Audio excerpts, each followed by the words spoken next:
Hi అండి అందరికీ welcome to my channel. నేను ఇక్కడ ప్రిన్సెస్ కట్ బ్లౌజ్ని ఎలా స్టిచ్చింగ్ చేసుకోవాలో చూపిస్తానండి. వీడియోని లాస్ట్ వరకు చూడండి. మీకు యూస్ఫుల్ అనిపిస్తేనే ఒక లైక్ చేసుకొని అలాగే మన ఛానల్ని సబ్స్క్రైబ్ అయితే చేసుకోండి. ముందుగా మనము కట్ చేసుకున్న పీసులన్నిటిని తీసుకొని ఈ విధంగా మెయిన్ క్లాత్ అలాగే సాటిన్ క్లాత్ ఉంటుంది కదా, ఈ రెండు క్లాత్ని తీసుకొని లైనింగ్ క్లాత్ని పక్కన పెట్టేసుకోవాలి. ఇక్కడ సాటిన్ క్లాత్ని మంచి వాళ్ళకు పెట్టుకొని దానిపైన మెయిన్ క్లాత్ని మంచి వాళ్ళకు పెట్టేసుకొని స్టిచ్చింగ్ అయితే చేసుకోవాలి. ఈ విధంగా మనము కరెక్ట్గా పెట్టేసుకొని జాయింట్లు అయితే వేసేసుకోవాలి. రెండు బ్యాక్ పార్ట్లను అయితే ఈ విధంగా జాయింట్స్ అయితే వేసుకోవాలి. స్టిచ్ అనేది మనము పావించు గ్యాప్తో మాత్రమే వేసుకోవాలి. ఈ విధంగా అన్ని వైపులా పావించు గ్యాప్తో అయితే స్టిచ్చింగ్ అయితే చేసుకోవాలి. ఇక్కడ మనకు రెండు బ్యాక్ పార్ట్లు అయితే రెడీ అయిపోయినాయి కదా. ఇప్పుడు మనము ప్రిన్సెస్ కట్కి కట్ చేసుకున్న పీస్ని తీసుకొని ఈ విధంగా బ్యాక్ పార్ట్కి ఎలా స్టిచ్చింగ్ చేసుకున్నాము అదేవిధంగా మెయిన్ క్లాత్కి మెయిన్ సైడ్ పెట్టుకొని స్టిచ్చింగ్ అయితే చేసేసుకోవాలి. అన్ని దానిలకు మనము పావించు గ్యాప్తో మాత్రమే స్టిచ్ అనేది వేసుకోవాలి. ఇప్పుడు ఈ పీస్లను అయితే జాయింట్ వేసుకున్నాం కదా. ఇప్పుడు సెంటర్ పార్ట్ ఉంటుంది కదా, సెంటర్ పార్ట్ని తీసుకొని సేమ్ ఇలాగే మనము మెయిన్ సైడ్ని పెట్టుకొని మెయిన్ క్లాత్ కూడా మెయిన్ సైడ్కి పెట్టేసుకొని పావించు గ్యాప్తో మొత్తం కుట్టేసుకోవాలి. ఈ విధంగా కుట్టేసుకున్నాం కదా. ఇప్పుడు మనము జాయింట్స్ వేసుకున్న క్లాత్లని పక్కన పెట్టేసుకోవాలి. ఇక్కడ నేనైతే లైనింగ్ క్లాత్ని తీసుకుంటున్నాను. లైనింగ్ క్లాత్ తీసుకొని నేను పైపింగ్ వచ్చేసి లోడింగ్ పద్ధతిలో అయితే వేసుకుంటున్నాను. ఈ విధంగా మనకు నెక్కుకి ఎంత సరిపోతుందో అంత పైపింగ్ క్లాత్ని అయితే తీసుకోవాలి. ఇక్కడ నేను వచ్చేసి సెల్ఫ్ అయితే వేసుకుంటున్నానండి. బ్లాక్ కలర్కి బ్లాక్ కలర్నే వేసుకుంటున్నాను, ఎందుకంటే ఏ శారీ మీదికైనా సెట్ అయ్యేలాగా తీసుకుంటున్నాను. ఇక్కడ మనము క్రాస్ పీస్ని అయితే తీసుకోవాల్సి ఉంటుంది. క్రాస్ పీస్ తీసుకుంటే మనకు పైపింగ్ అనేది నీట్గా వస్తుంది. ఇలా 1 ఇంచు గ్యాప్తో క్రాస్గా అయితే కటింగ్ చేసుకుంటున్నాను. మనము పైపింగ్ వేసుకునేటప్పుడు క్రాస్ పీస్ని మాత్రమే తీసుకోవాలి. అప్పుడే మనకు పైపింగ్ అనేది నీట్గా ఫినిషింగ్తో వస్తుంది.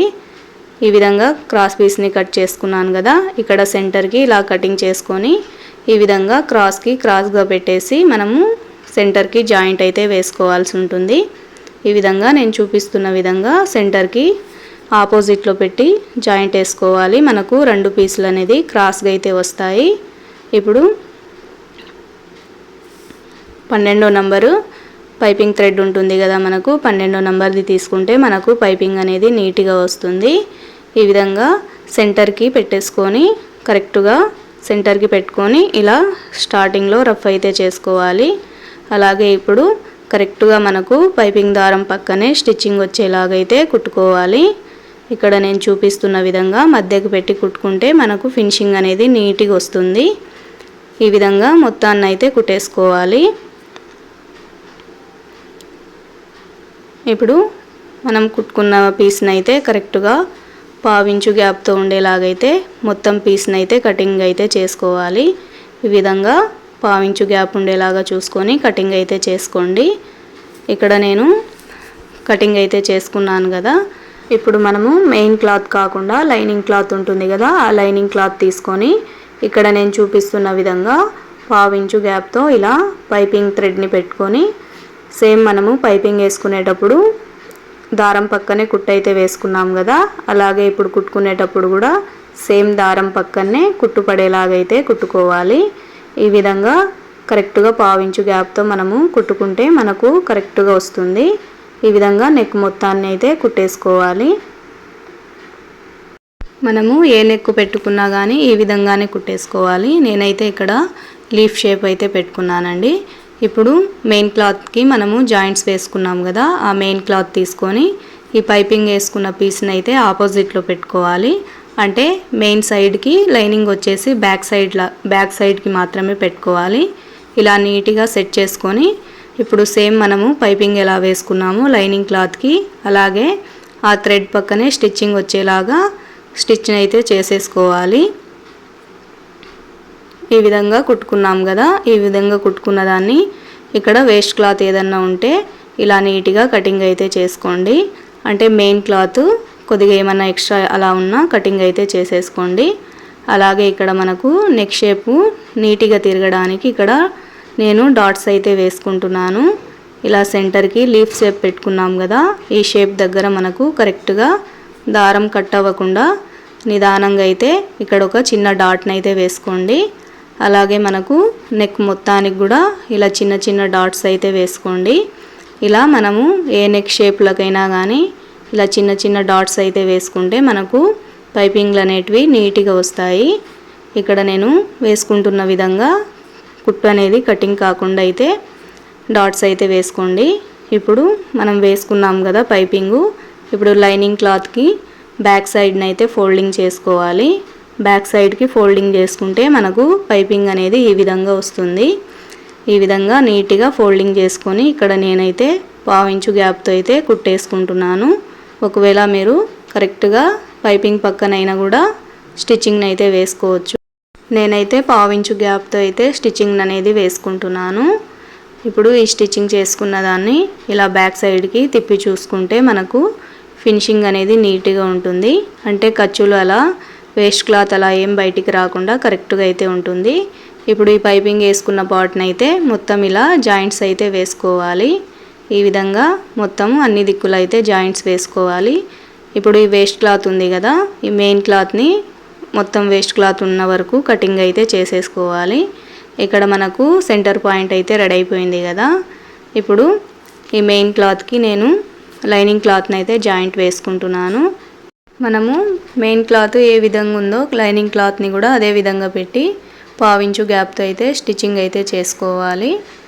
ఈ విధంగా 2 పార్ట్లను అయితే మనం స్టిచ్చింగ్ చేసుకొని వేస్ట్ క్లాత్ ఏదైనా ఉంటే కటింగ్ అయితే చేసుకోవాలి. ఇప్పుడు నేను ఇక్కడ కటింగ్ షేప్ ఉంది కదా, ఈ కటింగ్ షేప్కి వచ్చేసి పైపింగ్ని అయితే వేసుకుంటున్నాను. ఇందాక మనము నెక్కి ఏ విధంగా అయితే పైపింగ్ వేసుకున్నామో అదే విధంగా 1/2 ఇంచు గ్యాప్తో అయితే పైపింగ్ని అయితే వేసుకోవాల్సి ఉంటుంది. ఈ విధంగా కరెక్ట్గా మనము క్లాత్ ఎడ్జ్ నుంచి ఈ క్లాత్ని పెట్టుకొని 1/2 ఇంచు గ్యాప్తో అయితే కరెక్ట్గా మనకు థ్రెడ్ పక్కనే స్టిచ్చింగ్ వచ్చేలాగా అయితే కుట్టుకోవాలి. ఈ విధంగా కుట్టుకున్న దానిపైన మనకు కటింగ్ అయిన పీస్ ఉంటుంది కదా, ఆ కటింగ్ అయిన పీస్ని అయితే తీసుకోవాలి. ఇక్కడ మనకు పై సైడ్ కానీ గుర్తుకి ఇక్కడ సంక దగ్గర మన చిన్న డాట్ అయితే వేసుకున్నాం కదా, ఈ డాట్ దగ్గర నుంచి అయితే తీసుకోవాల్సి ఉంటుంది జాయింట్ అనేది. ఇక్కడ మనము పైపింగ్ని అయితే ఏ విధంగా వేసుకున్నామో అలాగే కింది క్లాత్ పై క్లాత్ కరెక్ట్గా ఉండేలాగైతే ఇలా రౌండ్స్ని నీట్గా నిదానంగా తిప్పుతూ అయితే కుట్టుకోవాల్సి ఉంటుంది. ఇలా రౌండ్స్ దగ్గర మనము నిదానంగా హ్యాండ్ పెట్టి కరెక్ట్ షేప్ వచ్చేలాగైతే కుట్టుకుంటే మనకు కట్ అనేది నీట్గా వస్తుంది. ఫినిషింగ్ అనేది ఈ విధంగా కుట్టేసుకున్నాం కదా. ఇప్పుడు ఇలా తిప్పి చూసుకుంటే మనకు ఈ కట్ అనేది నీట్గా వచ్చేస్తుంది. ఏమంటే ఇక్కడ సెల్ఫ్ కలర్ కదా, అందుకు మీకు పైపింగ్ అనేది కనిపించట్లేదు. మీరు వేరే బ్లౌజ్లకు ఆపోజిట్లో వేసుకుంటే మనకు ఈ షేప్ అనేది నీట్గా వస్తుంది. అలాగే పైపింగ్ కూడా నీట్గా కనిపిస్తుంది. అదేవిధంగా ఇంకో సైడ్ని కూడా కుట్టేసుకోవాలి. నేనైతే ఇక్కడ కింది సైడ్ హెమ్మింగ్ పట్టీని యూజ్ చేయట్లేదండి, కింది సైడ్ కూడా పైపింగ్ని అయితే వేసుకుంటున్నాను. మనకి ఇక్కడ ఫ్రంట్ పార్ట్ కూడా రెడీ అయిపోయింది కదా. ఇప్పుడు బ్యాక్ పార్ట్ తీసుకోవాలి. ఈ బ్యాక్ పార్ట్కి కూడా సేమ్ మనము ఫ్రంట్ పార్ట్కి ఏ విధంగా అయితే పైపింగ్ వేసుకున్నామో అదేవిధంగా బ్యాక్ సైడ్ పార్ట్లకు కూడా అదేవిధంగా పైపింగ్ని అయితే వేసుకోవాల్సి ఉంటుంది. బ్యాక్ పార్ట్కి కూడా నేను పైపింగ్ని అయితే వేసుకున్నాను. ఇక్కడ టక్స్లకని ఒక డాట్ అయితే ఇచ్చుకున్నాం కదా, ఆ డాట్ దగ్గర అయితే టక్స్ వేసుకోవాల్సి ఉంటుంది. ఈ విధంగా 3.5 ఇంచులకి పెట్టుకొని మనము టక్స్ వేసుకుంటే అయిపోతుంది. అదేవిధంగా ఇంకో బ్యాక్ పార్ట్ ఉంటుంది కదా, దానికి కూడా సేమ్ 3.5 ఇంచులతో మనము టక్స్ అనేది వేసుకుంటే మనకు బ్యాక్ పార్ట్ టక్స్లు అయితే రెడీ అయిపోతాయి. ఇప్పుడు అదేవిధంగా నేను ఇక్కడ హుక్స్ పట్టి కాజా పట్టి ఏ విధంగా వేసుకోవాలో చూపిస్తాను. ముందుగా ఇక్కడ నేను వచ్చేసి కాజాల పట్టి వేసుకోవడం ఎలానో చూపిస్తున్నాను. ముందుగా మనం సాటిన్ క్లాత్ని ఈ విధంగా 4 ఇంచులతో కట్ చేసుకొని తీసుకోవాలి. ఇక్కడ నేను డబల్ ఫోల్డింగ్ చేసుకుంటున్నాను కదా, ఈ విధంగా డబల్ ఫోల్డింగ్ చేసుకొని మనము 1/2 ఇంచు గ్యాప్తో ఈ విధంగా అయితే లైనింగ్ సైడ్ కుట్టుకోవాల్సి ఉంటుంది. ఈ విధంగా మనము లైనింగ్ సైడ్ కుట్టుకొని ఈ విధంగా ఫ్రంట్ సైడ్కి తిప్పుకోవాలి. ఇక్కడ పై సైడు మనకు పైపింగ్ అనేది రెడీ అయిపోయింది కదా, కాబట్టి లోపల సైడు ఇలా ఫోల్డింగ్ చేసుకొని కుట్టుకోవాలి. మనకు ఖర్చులు అనేవి బయటికి రాకుండా నీట్గా ఉంటుంది. ఈ విధంగా కరెక్ట్గా ఫోల్డింగ్ చేసి ఇక్కడ లాస్ట్కి ఎడ్జ్కి అయితే స్టిచ్చింగ్ చేసుకోవాల్సి ఉంటుంది. ఈ విధంగా వారకు నీట్గా అయితే స్టిచ్చింగ్ చేసుకోండి. ఈ విధంగా అయితే కుట్టేసుకున్నాం కదా. ఇప్పుడు ఇక్కడ సేమ్ మనకు స్టిచ్చింగ్ పక్కన ఒక 1/2 ఇంచు గ్యాప్తో ఇంకో కుట్టునైతే వేసుకోండి. మనము కాజాలు వేసుకోనికి మనకు ఈజీగా ఉండేలాగా ఇంకో స్టిచ్చింగ్ అయితే వేసుకోవాలి. అలాగే ఇక్కడ ఉక్సుల పట్టి కోసం అయితే నేను ఇక్కడ 2 ఇంచుల గ్యాప్తో ఒక క్లాత్ని అయితే తీసుకున్నాను. ఈ క్లాత్ వచ్చేసి లైనింగ్ క్లాత్ని తీసుకోవాలి. ఈ విధంగా తీసుకున్న క్లాత్ని 2 మడతలుగా ఫోల్డ్ చేసి పై సైడ్ నుంచి అయితే వేసుకోవాల్సి ఉంటుంది. ఇందాక మనము కాజాల పట్టికి లైనింగ్ సైడ్ నుంచి వేసుకున్నాం కదా. ఇప్పుడు ఉక్సుల పట్టికి వచ్చేసి మెయిన్ క్లాత్ సైడ్ నుంచి వేసుకోవాల్సి ఉంటుంది. ఇప్పుడు ఈ విధంగా కుట్టుకున్న దానిపైన ఇంకో కుట్టు పడేలాగైతే కుట్టుకోవాలి. ఇప్పుడు కింది సైడు వేస్ట్ క్లాత్ని కటింగ్ అయితే చేసేసుకోవాలి. అలాగే పై సైడు ఒక 1 ఇంచు గ్యాప్తో కటింగ్ చేసుకొని ఈ క్లాత్ని లోపల సైడ్కి ఈ విధంగా ఫోల్డింగ్ చేసుకొని ఇక్కడ మనకు కరెక్ట్గా ఎడ్జ్లు కరెక్ట్గా ఉండేలాగా చూసుకొని ఈ సైడు కుట్టయితే వేసేసుకోవాలి. ఈ విధంగా మనము ఫోల్డింగ్ చేసుకొని నీట్గా ఒక వారకు మనకు స్టిచ్చింగ్ వచ్చేలాగైతే కుట్టేసుకోవాలి.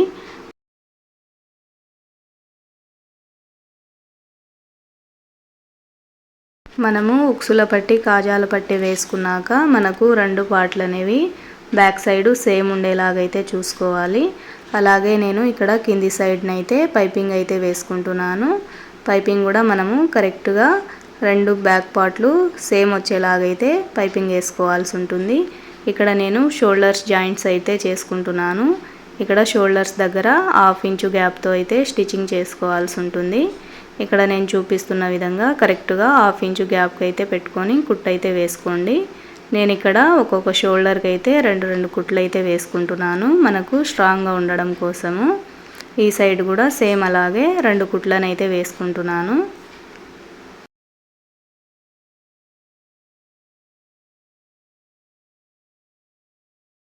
షోల్డర్ జాయింట్స్ అయితే అయిపోయాయి కదా. ఇప్పుడు నేను వచ్చేసి ఇక్కడ హ్యాండ్ జాయింట్స్ ఎలా చేసుకోవాలో చూపిస్తానండి.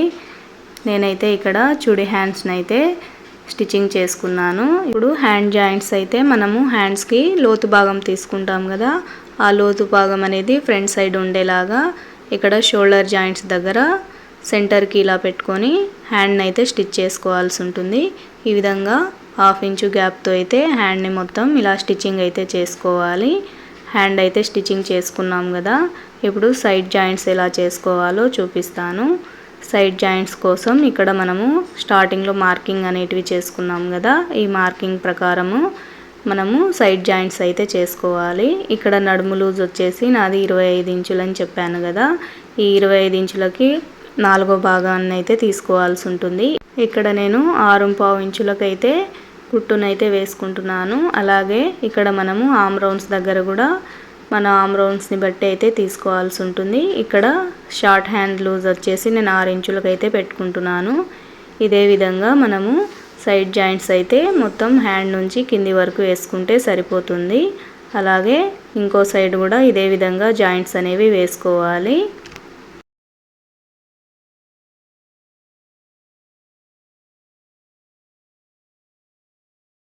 ఇలా 2 సైడ్స్ వేసుకుంటే మనకు బ్లౌజ్ అనేది రెడీ అయిపోతుంది. ఇక్కడ నేను 2.5 ఇంచులతో అయితే డోరీస్ని అయితే పెట్టుకుంటున్నాను. ఇక్కడ 2.5 ఇంచుల దగ్గరనైతే డోరీస్కి ఇలా రఫ్ చేసుకుంటే మనకు డోరీస్ అనేది స్ట్రాంగ్ ఉంటాయి.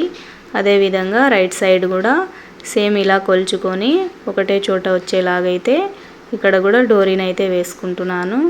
ఒకవేళ మీకు కటింగ్ వీడియో కావాలంటే నా ఛానల్లో అయితే ఫుల్ వీడియో అయితే అప్లోడ్ చేశాను.